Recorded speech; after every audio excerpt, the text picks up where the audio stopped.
दोस्तों, चुनाव आयोग ने एसआईआर के नाम पर इस देश के लोगों के साथ जो किया है, खास तौर पर अपने ही लिए काम करने वाले बीएलओस के साथ जो किया है, क्या उसके बाद अब चुनाव आयोग बैकफुट पर आ गया है? इतना कि उसको पुराना माल नई पैकेट में लोगों के आगे रखना पड़ रहा है।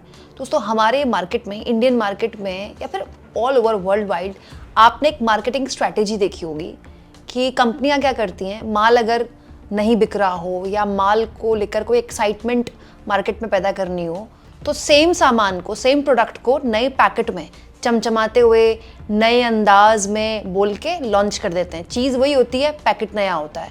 वैसे ये काम सरकारें भी करती हैं दोस्तों। पुरानी सरकारों की सेम योजना नए नाम से लागू कर दी जाती है, ये दिखाने के लिए कि देखिए इस सरकार ने कितनी बेहतरीन योजना लागू की है। पूर्व की सरकारों ने भी किया है, इस सरकार ने भी किया है, लेकिन क्या ये काम चुनाव आयोग भी करने लगा है? दोस्तों, पिछले कई घंटों से सोशल मीडिया में और मेन स्ट्रीम मीडिया में एक खबर चल रही है कि चुनाव आयोग ने बीएलओस के लिए खजाना खोल दिया है। चुनाव आयोग ने बीएलओस की सैलरी बढ़ा दी है। इसको इस तरह से प्रेजेंट किया जा रहा है जैसे चुनाव आयोग ने बहुत बड़ा उपकार कर दिया, एहसान कर दिया बीएलओस पर। लेकिन दोस्तों, जब मैं आपको इस पूरी खबर की सच्चाई बताऊंगी तो आपको पता चलेगा कि ये जो पूरा का पूरा खबर है, दरअसल ये तो बासी खबर है जिसको नहीं बताकर परोसा जा रहा है। दोस्तों, ये भी बताता है कि ये जो गटर मीडिया है किस लेवल पर प्रोपोगेट करता है खबरों को। दोस्तों, हुआ क्या, पिछले 24 घंटे में इस तरह की खबरें उड़ी कि चुनाव आयोग ने बीएलओस का मानदेय बढ़ा दिया है। देखिए, ये प्रेस रिलीज शेयर की गई कि बूथ लेवल ऑफिसर जो 6,000 रुपये की सैलरी पे थे उनको 12,000 कर दिया गया है। तो इंसेंटिव जो था उनका वो 1,000 से बढ़ाकर 2,000 कर दिया गया। बीएलओ सुपरवाइजर्स के 12,000 की सैलरी 18,000 कर दी गई। एईआरओ की 25,000 और ईआरओ की 30,000। ठीक है। और उसके बाद पिछले कई 8-9 घंटे से यही बताया जा रहा है कि भाई चुनाव आयोग ने बीएलओज के लिए बम्पर अपनी खजाना खोल दिया है और ये कर दिया है और वो कर दिया है। पर इसमें भी एक पेच है दोस्तों। पेच ये है कि चुनाव आयोग ने ये आदेश दरअसल अगस्त में ही दे दिया था। मैं तो इस बात को लेकर हैरान हूँ और उससे भी ज़्यादा मुझे हंसी आ रही है कि ये जो गटर मीडिया में लोग हैं सारे अनपढ़ गंवार हैं क्या? इनको ये प्रेस रिलीज पढ़नी नहीं आती है? ऊपर देखिए प्रेस रिलीज की डेट 2 तारीख है दोस्तों, 2/8/2025। मतलब अगस्त महीने में ही ये आदेश जारी हो चुका है, लेकिन इसको पिछले 8-9 घंटे से ऐसे बताया जा रहा है जैसे चुनाव आयोग ने बम्पर कोई ऐलान कर दिया है। ये देखिए दोस्तों, पीआईबी की प्रेस रिलीज भी जारी हुई थी।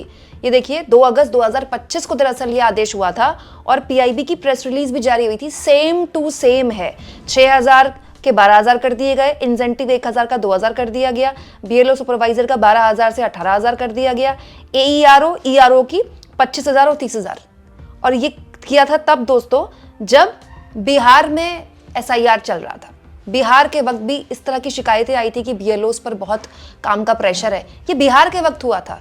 और अब देखिए कितनी होशियारी से चुनाव आयोग ने सेम खबर दोबारा से प्लांट करवा दी। मैं ये मानने को तैयार नहीं हूं दोस्तों कि गटर मीडिया में सारे अनपढ़ गंवार बैठे हैं, बहुत होशियार बैठे हैं, सारी जानकारियां हैं, लेकिन जानकर समझकर देखिए जनता को कैसे बेवकूफ बनाया जाता है। सोचिए दोस्तों, जो मीडिया अपने दर्शकों को धोखा दे रही है, अपने दर्शकों को छल रही है, सवाल तो ये पूछना चाहिए गटर मीडिया को कि चुनाव आयोग को शर्म नहीं आ रही है?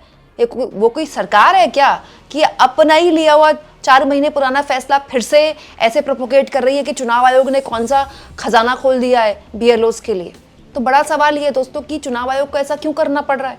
चुनाव आयोग में जो भी लोग बैठे हुए हैं, जो इस तरह की खबरें आगे बढ़ा रहे हैं, उनको पता था कि ये फैसला तो अगस्त महीने में लिया जा चुका है, तो नवंबर में आकर दोबारा से इसको ऐसे क्यों दिखाया जा रहा है जैसे आज ही फैसला लिया गया है?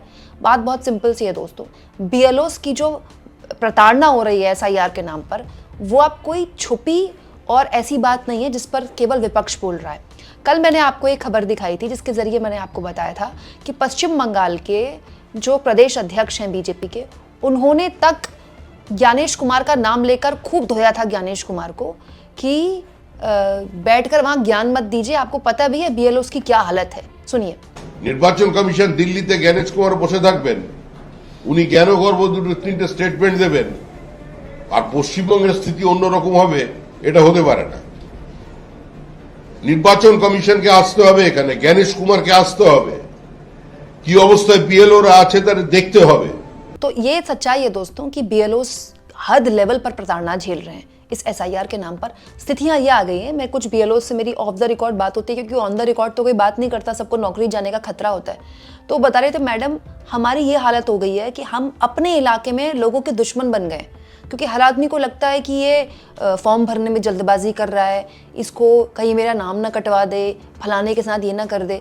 हम उसी इलाके में रहते हैं, हमारा बचपन उसी इलाके में कटा, लेकिन हम उन्हीं लोगों के लिए बुरे बन गए हैं।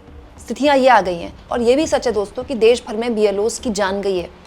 मतलब इस सच को ज्ञानेश कुमार या इलेक्शन कमीशन भले ही झूठा बता दे, प्रोपेगेंडा बता दे, लेकिन ये सच है।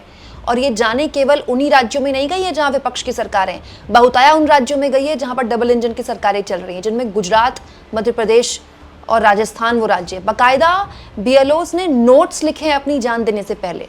भाई कोई अपनी जान देने से पहले तो झूठ बात नहीं लिखेगा ना, नोट्स लिखे हैं। हमारे देश के कानून में भी दोस्तों, कोई अगर अपनी जान दे रहा है और उसके पहले वो कोई नोट लिखता है तो उसको एक एविडेंस के तौर पर लिया जाता है।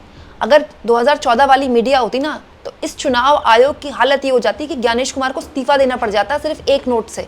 लेकिन ऐसे कई नोट्स लिखे जा चुके हैं जान देने से पहले। बाकायदा लोगों ने वीडियो बनाई है, वीडियो में अधिकारियों के नाम लिए हैं कि इसके लिए ये जिम्मेदार है। लेकिन वही बात है ना कि मीडिया जब आपकी जेब में है तो कोई क्या ही उखाड़ लेगा आपका। और बात भी ये है कि जब बड़े बड़े अधिकारियों का हाथ, बड़े बड़े मंत्रियों का उनके ऊपर होता है तो उनको पता होता है, उनको कोई कुछ नहीं उखाड़ सकता। लेकिन फिर भी जो खबरें देश भर से आ रही हैं, ये सब पुरानी खबरों को दोबारा से प्लांट करके भी चुनाव आयोग उनको रोक नहीं सकता। अब देखिए दोस्तों, गुजरात में एक बूथ लेवल ऑफिसर बीएलओ की मौत हो गई। ये स्पेशल इंटेंसिव रिवीजन यानी एसआईआर के काम में जुटे हुए थे। दिनेश कुमार रावल को हार्ट अटैक आ गया और उनकी मौत हो गई। दोस्तों बीएलओ राजेश वर्मा जिनकी जान गई, उनकी पत्नी देखिए क्या कह रही हैं। उनकी जान सिर्फ इसलिए गई क्योंकि वो बीएलओ थे। उनका सुपरवाइजर कह रहा था 200 फॉर्म का टारगेट पूरा करो वरना एफआईआर हो जाएगा। अगर वो बीएलओ नहीं होते तो जिंदा होते। इसी की वजह से उन्हें टेंशन थी, उन पर दबाव बनाया जा रहा था। और ऐसी भी खबरें मैं आपको दिखा चुकी हूँ। बाकायदा परिवार वालों ने बताया कि बीएलओस पर दबाव बनाया जा रहा है कि आप ओबीसी वोट काटिए। दोस्तों बाकायदा जान जाने से पहले वो बीएलओस अपने परिवार वालों को ये सब बता रहे हैं। एक उत्तर प्रदेश में तो बीएलओ के साथ ये नाइंसाफी की गई दोस्तों कि अगले दिन बेचारे की शादी थी। सोचिए, शादी, दूल्हा बनने वाला था वो, लेकिन उसके घर में जाकर कानूनगों ने इतनी बुरी तरह उन्हें बेइज्जत किया और उनको सस्पेंड कर दिया कि वो एम्बैरेसमेंट झेल नहीं पाए और उन्हें अंदर जाकर अपनी जान दे दी। ये ऐसी चीजें हैं जिसको आप छुपा नहीं सकते। ये एक सच है कि एसआईआर के नाम पर देश भर के लोगों के साथ तो जो अन्याय किया ही किया है चुनाव आयोग ने, बीएलओस के साथ जो किया है इसको कोई रोक नहीं सकता। और पश्चिम बंगाल में बाकायदा बीएलओस पहुंच गए थे धरना देने के लिए इलेक्शन कमीशन के दफ्तर के बाहर। और ये जो सारी खबरें हैं ना, जो प्लांट की जा रही हैं कि सैलरी बढ़ा दी, ये सब उसी का डैमेज कंट्रोल है। लेकिन जब डैमेज हो चुका होता है ना दोस्तों, तो कंट्रोल एक लेवल तक ही होता है, उसके बाहर नहीं होता। अभी तो ये 12 राज्यों में ही हुआ है। अभी तो पूरे देश के बहुत से ऐसे राज्य हैं जो बचे हुए हैं। तब तक देखिएगा ये आंकड़ा कहाँ तक बढ़ जाएगा। दोस्तों आज जो है ना, जो वर्तमान हमारा है, वो एक दिन इतिहास बन जाएगा। दोस्तों इसीलिए आज से कई साल पहले जब नोटबंदी लागू की गई थी, उस वक्त उसको मास्टर स्ट्रोक बताया गया था।